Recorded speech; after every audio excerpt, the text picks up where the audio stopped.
సంగారెడ్డి జిల్లా గొల్లగూడెం 9వ వార్డులో శ్రీ శ్రీ శ్రీ బ్రహ్మారంభ సమేత మల్లికార్జున స్వామి కళ్యాణ మహోత్సవం భక్తిశ్రద్ధలతో వైభవంగా నిర్వహించారు. ఈ కార్యక్రమానికి ముఖ్య అతిథిగా సంగారెడ్డి ఎమ్మెల్యే చింత ప్రభాకర్ పాల్గొన్నారు. ఈ సందర్భంగా ఎమ్మెల్యే గారికి స్థానికులు ఘన స్వాగతం పలికి సన్మానించారు. అనంతరం ప్రత్యేక పూజల్లో పాల్గొన్న ఎమ్మెల్యే గారు స్వామివారి ఆశీస్సులు పొందారు.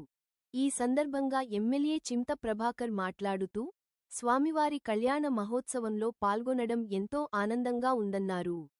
బ్రహ్మారంభ మల్లికార్జున స్వామివారి కటాక్షం ప్రతి ఒక్కరిపై ఉండాలని, ప్రజలు అందరూ ఆయురారోగ్యాలతో, సుఖసంతోషాలతో జీవించాలని భగవంతుడిని ప్రార్థించినట్లు తెలిపారు.